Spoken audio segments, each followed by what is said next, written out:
ہماری سواری بھی نہیں ہوتی تھی، ویسے ہی انواقف جو جاہل آدمی ہوتا ہے ناواقف، ان کی طرح ٹھوکریں دیکھ کے کھا کر پوچھ کر قاری مدثر عرفان تیرا غازی خان والے مدرسے میں ہم پہنچے۔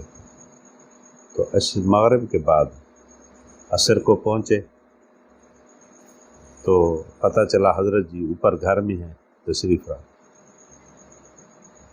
تو میں حضرت جی کے دروازے پر ٹھہر گیا اس نیت سے کہ میں اجنبی ہوں، مسافر ہوں، غیر واقف ہوں اور نیا علاقہ ہے، بس اتنا ہوگا کہ حضرت جی جیسے نماز کے لیے تشریف لائیں گے یا تو اللہ پاک مسافر کی نعمت نصیب فرمائے گا، ورنہ حضرت جی کی نظر کرم پڑ جائے گی، دیکھ لیں گے، فقیر حاضر ہے۔ تو ویسے ہی ہوا، مغرب بعد پڑھ کے حضرت جی اوپر چلے گئے، عشاء کے پہلے حضرت جی نے بلایا۔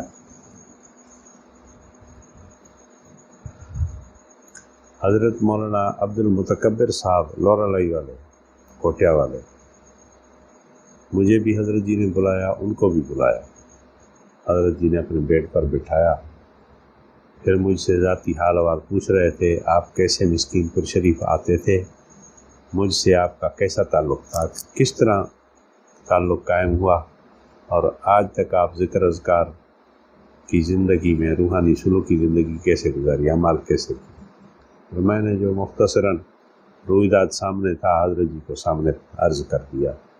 مولانا عبد المتکبر صاحب نے بھی کچھ اپنے حالات سنائے۔ پھر حضرت جی نے فرمایا کہ یہ آپ کی عمومی بیعت تھی، ابھی خصوصی بیعت کر رہے ہیں آپ کی۔ پھر کلمات پڑھا کر کچھ ہدایات دی۔ تو اس صحبت کا جو لذت اور حضرت جی کی نظر کرم والدین سے زیادہ، بادشاہوں سے زیادہ، اپنے آپ سے بھی زیادہ، اتنی شفقت اور احساس، محبت نظر محسوس ہو رہا تھا۔ پھر اس عاجز کا ذہن لیا کہ اگر 15ویں صدی کے ایک ولی کی نظر میں صحبت میں اتنی تاثیر ہے، 1500 سال پہلے صحابہ اور خاتم الانبیاء کی صحبت میں کتنی تاثیر ہوگی۔ اللہ کا شکر کرتے ہوئے واپس آئے۔ عشاء کے بعد حضرت جی نے بیان فرمایا، ساحرانہ ایسا بیان حضور علیہ السلام کی ولادت، ذات باسعادت، محبت عشق رسول پر بیان فرمایا، جس کو آدمی اپنے زبان سے ان کے تاثیرات کو، ان کی لذت کو بیان نہیں کر سکتا۔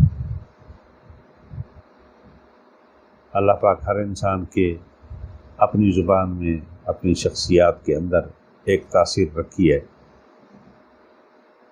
لیکن اللہ نے حضرت جی کو جو نعمت عطا فرمائی ہے وہ بے مثال ہے۔ اس پر یہ میرا اپنا رائے نہیں، اس کی پوری دنیا گواہی دیتی ہے، خصوصاً اہل دل حضرات، اہل علم حضرات، اہل عقل حضرات، دین دنیا کے پڑھے لکھے سمجھدار لوگ اس حضرت جی کی جو اللہ نے حضرت ہمارے کو جو صلاحیتیں دین دنیا کی دی ہیں، ظاہری باطنی، ان کے سارے اقرار کرتے ہیں۔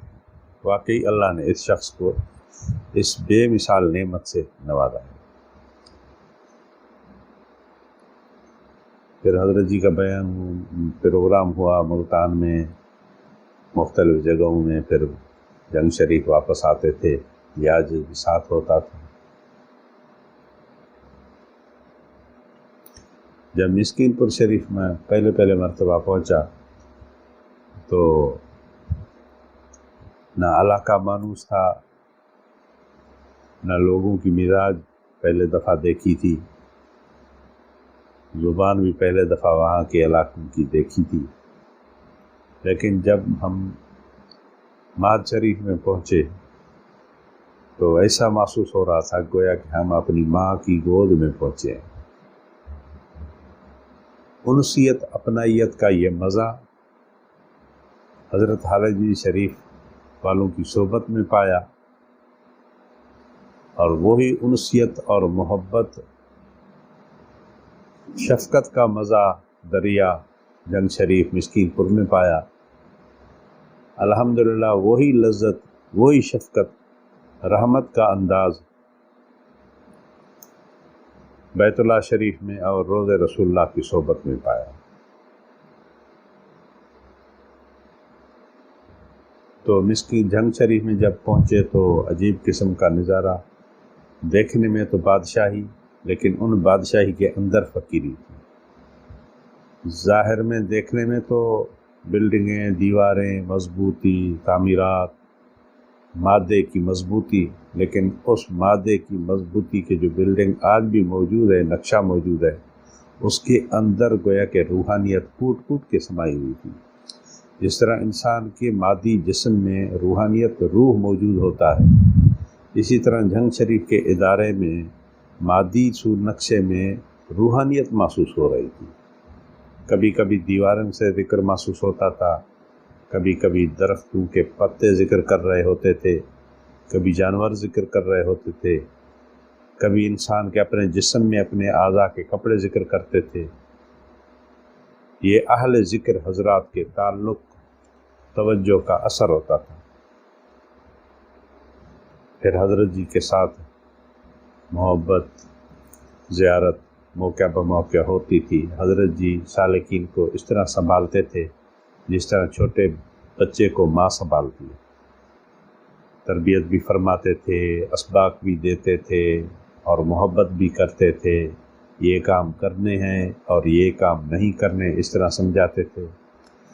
حضرت جی کی زندگی کا جو ذہنیت کا جو لب لباب ہوتا تھا، یہ ہوتا تھا کہ علماء اور مشائخ کا قدردان ہو کر رہنا ہے، اللہ کے رسول کے ساتھ محبت اور ان کی مخلوق اور امت کے ساتھ بھی محبت کرنی ہے، مثبت سوچ کے ساتھ۔ مثبت سوچ کے ساتھ آپ ذکر کریں، نماز پڑھیں، دین کا کام کریں، اس میں برکت ہوگی۔ منفی سوچ والا جو کام ہے وہ اوپر نہیں جا سکتا، اس کی اتنی قیمت نہیں ہوتی۔ وسعت نظری، محبت، خیر خواہی، ہمدردی، اور دوسرے پر پردہ ڈالنا، دوسرے کو حوصلہ دینا، دوسرے کو اللہ کی محبت کا راستہ سکھانا، عوض کچھ بھی نہ ہو، اس نعمت کا ایثار، جذبہ، قربانی میں نے حضرت کو اپنے کمزور آنکھوں سے ایسا دریا دیکھا۔ اللہ نے اس کی دل میں، ہمارے حضرت کی زندگی مبارک میں، تربیت میں ایسا انداز رکھا ہے جو ہر سالک آ کر وہاں خوش ہو جاتا ہے۔ جس طرح پیٹرول پمپ پر گاڑیاں آ کر تازہ ہو جاتی ہیں، پیٹرول لے کے جاتی ہیں، یہ اللہ والے بھی گویا کہ روحانی اللہ رسول کی محبت اور عشق کے پیٹرول پمپ کی مانند ہے۔ سالکین بیچارے آتے ہیں، ناقص آتے ہیں، اس کو کامل بنا دیتے ہیں، ناقص آتے ہیں، ان کو کمال کا راستہ بتا دیتے ہیں، بے سنت آتے ہیں، اس کو سنت کا راستہ بتا دیتے ہیں، نفرت والے آتے ہیں، اس کو محبت کا راستہ بتا دیتے ہیں، حسد والے آتے ہیں، ان کو رشک کا راستہ بتا دیتے ہیں، بری زندگی والے آتے ہیں، بری سوچ والے، وہ بھلی سوچ کا راستہ ان کو دکھا دیتے ہیں۔ وہ انسان ظاہری طور پہ انسان ہوتا ہے، صفاتی طور پر بھی انسان بننے کا اس میں جذبہ پیدا ہو جاتا ہے۔ اللہ نے حضرت کو ایسا مقام، ایسا فکر، ایسا انداز تربیت عطا فرمایا ہے جو ایک بے مثل اور منفرد تاثیر ہے۔ اللہ پاک ہمیں ایسے سائے کا، ایسے شیخ کا، ایسے مرشد کا، ایسے مربی کا دین دنیا میں ہر کاموں میں محبت اور تابعداری نصیب فرمائے۔ Thanks for watching video. Don't forget to subscribe channel Maulana Pir Ahmed Din Naqshbandi. Like the videos, comments and share to friends.